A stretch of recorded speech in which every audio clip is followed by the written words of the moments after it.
Juana Barraza Samperio, la Mataviejitas. Este es el horrendo caso de la practicante de lucha libre frustrada que se convirtió en una asesina serial de ancianas. Entre 1998 y 2006, Juana Barraza Samperio mantuvo en vilo a Ciudad de México con sus asesinatos. Engañaba a sus víctimas y una vez que entraba en sus casas, las estrangulaba. Para evitar las presiones políticas, sociales y mediáticas, la policía inventó pruebas y acusó a 2 inocentes. Joel López salió temprano de su trabajo en Ciudad de México la tarde del 25 de enero de 2006. El día estaba soleado y caminó por las calles, sin prestar atención a los carteles con el rostro de la asesina serial más buscada del país, la Mataviejitas. Como la mayoría de los habitantes del Distrito Federal, de tanto verlos ya no los veía. Estaban en las paredes, en la cartelería de las paradas de colectivo, en las estaciones de subterráneo y, claro, en todos los medios de comunicación. Si se hacía la cuenta, la Mataviejitas tenía más de 40 víctimas en su haber. El cálculo más preciso sumaba 48. Todas mujeres de entre 60 y 95 años, a las cuales había estrangulado en sus casas con lo que encontraba. A mano, la cuerda de una cortina, un hilo sisal, el cable de un velador o de una radio, un estetoscopio. Venía matando desde hacía por lo menos 8 años y tenía desconcertada a la policía mexicana, que en ese lapso había anunciado 2 veces su captura frente a micrófonos y cámaras de televisión, y a la justicia, que ya llevaba condenadas a 2 mataviejitas, un hombre y una mujer, y las había metido en la cárcel. A pesar de las detenciones, los crímenes no paraban. O había más de una mataviejitas, o la policía y la justicia, presionadas por la opinión pública, venían culpando a inocentes para sacarse de encima esa presión. El modus operandi de la asesina o del asesino, disfrazado de mujer, era siempre el mismo. Se hacía pasar por enfermera, asistente social o trabajadora doméstica, se ganaba la confianza de las mujeres en la calle o presentándose en sus casas con el ofrecimiento de ayuda social, lograba entrar y las mataba. En nada de eso pensaba Joel López mientras volvía al departamento que le alquilaba a Puenillose. Ana María de los Reyes Alfaro, una anciana vivaz de 89 años, que vivía en el mismo edificio. Hacía años que Joel era inquilino de Ana María, y esa tarde, aprovechando la salida temprana del trabajo, pensaba llamar a su puerta para compartir una limonada, como hacían con frecuencia. Le llamó la atención que la puerta de Ana María estuviera abierta y la llamó con un código que compartían: silbar la chorreada, de Pedro Infante. No tuvo respuesta. Entonces entró y cuando llegó a la sala quedó paralizado. Su amiga yacía en el suelo, con el cuello apretado por un cable que después se sabría que era el de un estetoscopio. La asesina aseguró haber recibido maltrato de niña por parte de su madre y de haber sido entregada en la adolescencia a un hombre que la violó.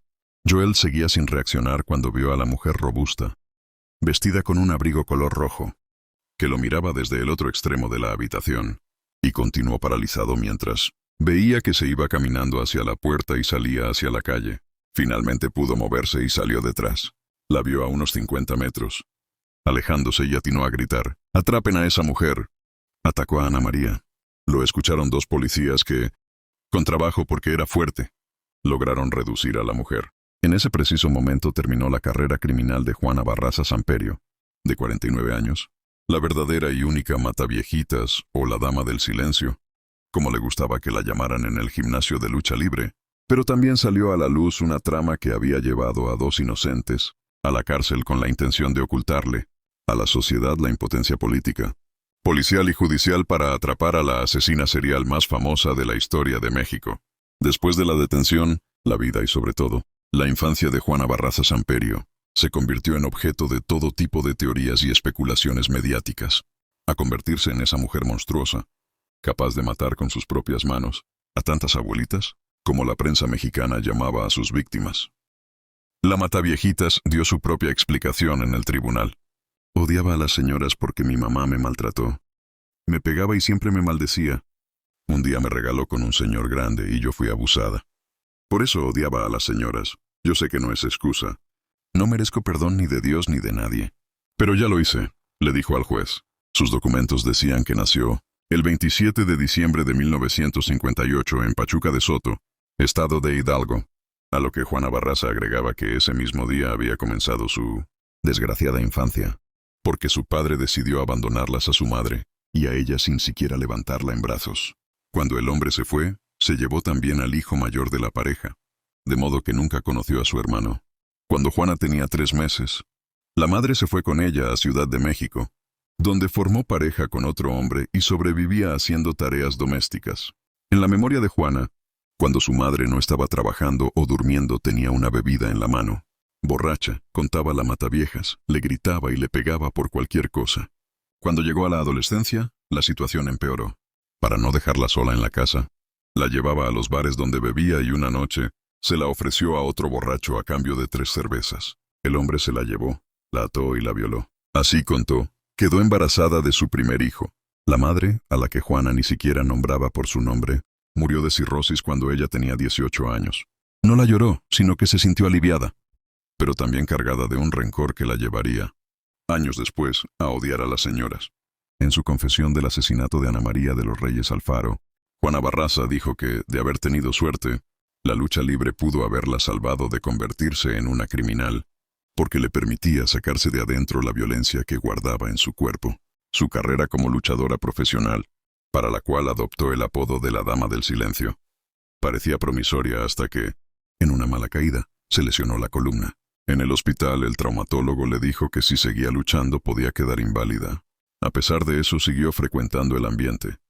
E incluso siguió usando el disfraz de su personaje, pero la frustración de no poder pelear la iba consumiendo día tras día. Intentó convertirse en promotora de lucha libre y en representante de otras deportistas, pero, aunque se la seguía recibiendo bien entre sus antiguas colegas, nadie aceptaba sus ofrecimientos. Una de sus ex colegas relata que, aunque no podía seguir luchando y estaba sin trabajo, para mediados de la década de los 90, Juana seguía yendo al gimnasio, donde entrenaban y las invitaba a comer. Gastaba mucho dinero. No sabíamos cómo lo conseguía. Ella decía que tenía un buen trabajo, pero nunca nos explicó cuál era, dice. Ninguna de sus antiguas compañeras del cuadrilátero imaginó que Juana podía estar robando y, mucho menos matando. La recuerdo siempre como una persona amable, dulce y tranquila. No puedo creer que haya matado a esas mujeres, dice una de las entrevistadas para el documental. Juana Barraza se cobró su primera víctima en 1998, cuando asesinó a la anciana María Amparo González, estrangulándola con un cable. Ese mismo año mató a Concepción Carranza, también por asfixia. Los años siguientes, la lista de víctimas fue aumentando, casi exponencialmente hasta sumar 49 víctimas mortales, cuando todavía no había terminado enero y la capturaron. En un primer momento negó ser la mataviejitas, y solo aceptó, ante el peso de los testigos y la evidencia, haber asesinado a Ana María de los Reyes Alfaro, su última víctima. A la psicóloga que le hizo los exámenes psicométricos, le contó que el 25 de enero, alrededor de las 11 de la mañana, andaba por la calle en busca de un trabajo, cuando vio a una anciana, cargando 2 bolsas pesadas, según su relato. Una vez en el departamento, le ofrecí hacer la limpieza y planchar la ropa. La anciana le dijo que le pagaría 22 pesos por todo. Contó que le pareció muy poco y que, cuando se lo dijo a la dueña de casa, la escuchó murmurar: «Así son siempre estas gatas. Siempre quieren ganar demasiado». Eso la enfureció y la encegueció. Sin siquiera pensarlo, dijo, tomó un estetoscopio que estaba sobre la mesa, se puso detrás de la anciana y la ahorcó con el cordón de caucho hasta dejarla sin aire. En ese preciso momento, Joel López llamó con un silbido a su amiga y, al no tener respuesta, entró en la casa y la descubrió. La historia de la víctima única se cayó a pedazos cuando se compararon sus huellas digitales encontradas en las casas de las otras víctimas y hubo coincidencias en 17 casos. El 31 de marzo de 2008, fue condenada a 759 años de prisión, de los cuales cumplirá, si vive, un máximo de 50 por 12 robos y el asesinato de 17 mujeres. Desde entonces está recluida en la cárcel de Santa Marta, Acatitla, donde con el correr de los años se convirtió en un personaje temido y respetado por las otras reclusas. Incluso se casó con otro preso, culpable de asesinato, pero pidió el divorcio al cabo de un año. La captura y la condena de Barraza no significaron ningún alivio para los 2 supuestos mataviejitas, detenidos por la policía antes que ella y condenados, en ambos casos, a la cárcel. La primera en caer fue Araceli Vázquez García, detenida el 1 de abril de 2004. La mujer no era una santa, pero nunca había matado a nadie. Solo engañaba y estafaba a mujeres mayores, utilizando uno de los disfraces de Barraza. Se presentaba ante las ancianas con un carnet de asistente social y les decía que podía conseguirles un subsidio estatal para mejorar sus jubilaciones. Una vez adentro, robaba lo que podía y escapaba. Ese modus operandi fue su desgracia. Cuando la detuvieron en uno de los robos, le tiraron por la cabeza todos los crímenes que la Mataviejitas había cometido hasta ese momento. Sus huellas digitales no coincidían y ningún testigo pudo reconocerla, pero la pusieron frente a las cámaras de televisión. La obligaron a usar una peluca rubia y la presentaron como la asesina en serie que mataba a las ancianas. Vázquez García, de 48 años por entonces, confesó haber robado, pero siempre negó haber cometido los crímenes. Fue condenada a 23 años y 9 meses por el asesinato de Margarita Achévez Quesada. La única prueba era una huella digital parcial, que luego se comprobó que pertenecía a Barraza. A pesar de eso, no la excarcelaron. Simplemente quiero que se esclarezca que yo no fui la que mató. Y las pruebas las tienen ahí. He estado 18 años callada. Se queja en la entrevista que concedió desde la cárcel para el documental de Netflix. Al escribirse estas líneas sigue presa, sin lograr que se reabra la causa, pero aún así tuvo más fortuna que Mario Tablas Silva, que, también condenado por crímenes cometidos por Barraza, murió en la cárcel. Tablas Silva tenía en su casa un estetoscopio, una peluca rubia y una Biblia con un pasaje subrayado que, según la policía, él interpretaba como que Dios lo autorizaba a matar.